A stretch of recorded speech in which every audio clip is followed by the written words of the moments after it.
Kevin Jackwitz here, and I actually kind of wanted to talk about something different. It's been disturbing to me looking at the news for the first time in forever, and then going and checking a couple of things out. And I want to remark on a couple of things that I've seen lately. And as I'm talking, I'm going to look up the name of the one gentleman who was just shot. I'm sure some people will know automatically just by me saying that. It was kind of a creepy thing, for sure. So, let's start with the first one. I saw the storyline about a Ukrainian woman getting stabbed, right? And there was the big uproar, and obviously, I mean, it was a pretty horrific situation. And so I went on and I kind of saw like people talking about it, and they kind of showed clips of what had happened. And then there was a video that I found that actually showed the entire thing.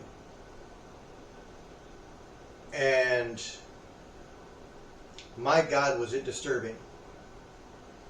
So this lady, who is a refugee from the Ukraine, which, as you know, is a war-torn country. If you don't, it is.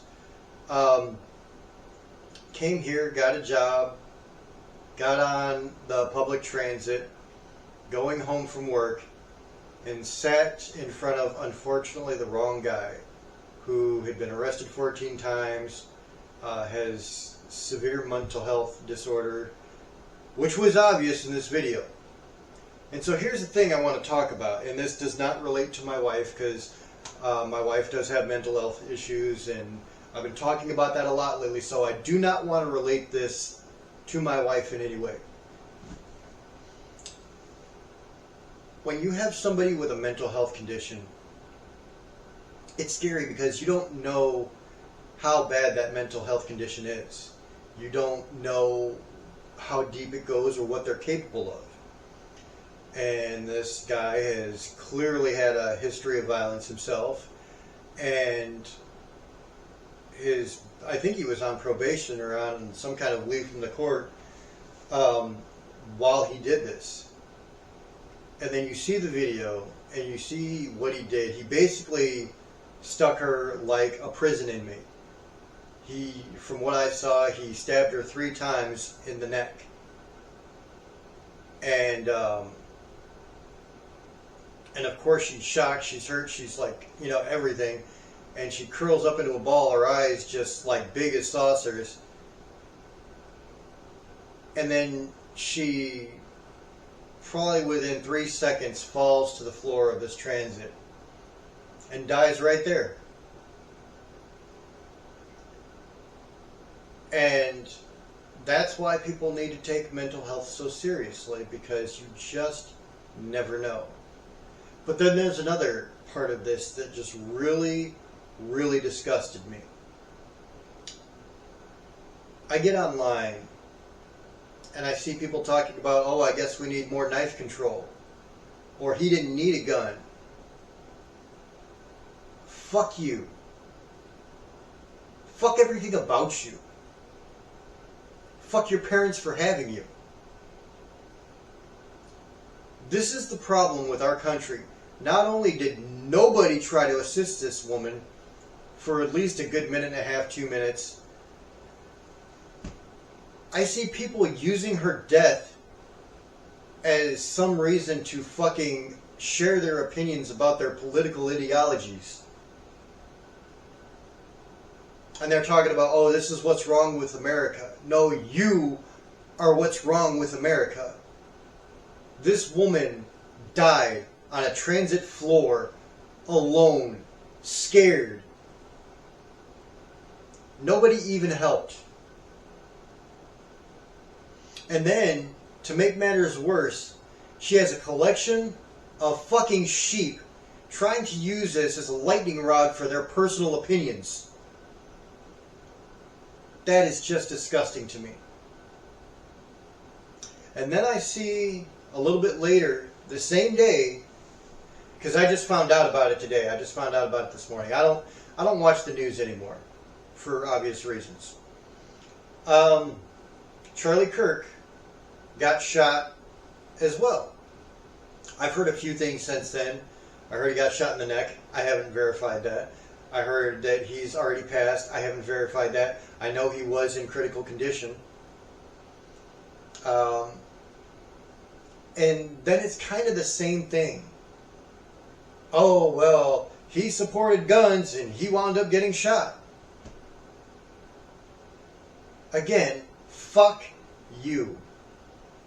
A man got shot, and I don't give a fuck if you agree with his beliefs or not. I didn't agree with everything he said. I did agree with some things he said. The man had a family, though.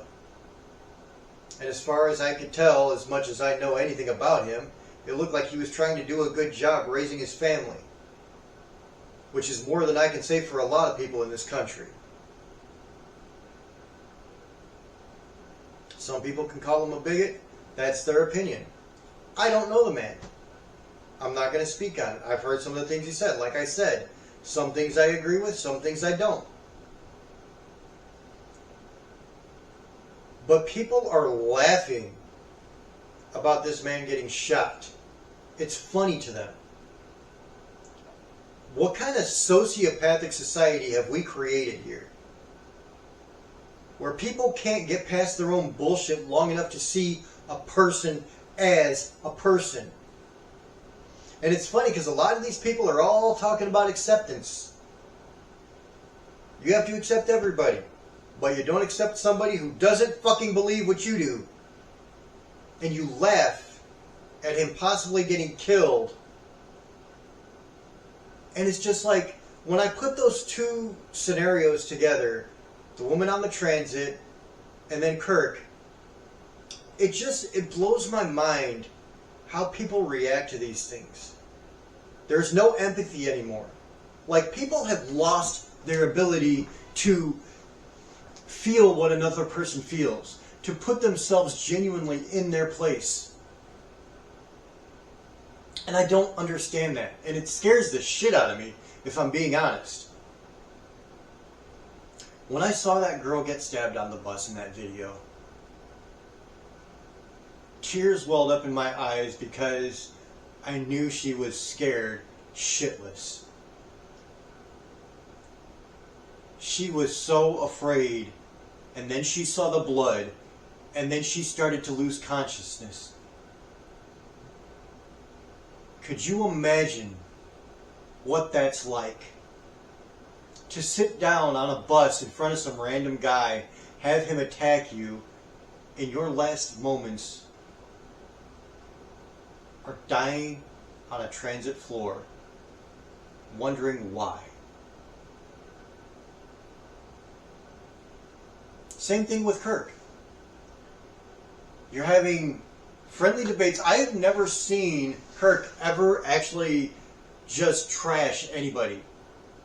I've seen him debate people, and he kept it friendly. And those debates by people were heated at times. But at the same time, that's kind of what makes America America. It's a lot of different people, a lot of different beliefs, a lot of different backgrounds, races. There's things that I don't agree with that people do. It's their life, though. And I don't let it affect mine. So regardless of what you think of this man, his family is out there wondering if he's going to make it. Or, like I said, I've heard that he's already passed, and God, I hope that's not true, but could you imagine that? He has a wife and 2 kids, and somebody shot him because they didn't agree with what he said. And I'll be honest, that makes me sick. People have become so cold and calloused. People have gotten to this point where they just want to be right. It's this us versus them mentality. And I gotta tell you, the only us versus them it should have been is us versus our government, because they're the ones creating this shit. All you gotta do is pay attention just a little bit. It's hate by design. And it's infuriating. And it's scary. So, I don't know, man. I thought about that, and it just makes me want to be nicer to people. Want to not be everybody else. It makes me want to let people know that they fucking mean something. It makes me want to hold my family a little bit tighter, even though they're not here right now. Different story, different subject, different time. But I can't believe how rigid and absolutely emotionless people have gotten because they want to be right. It sucks. Some people really need to pull their heads out of their asses.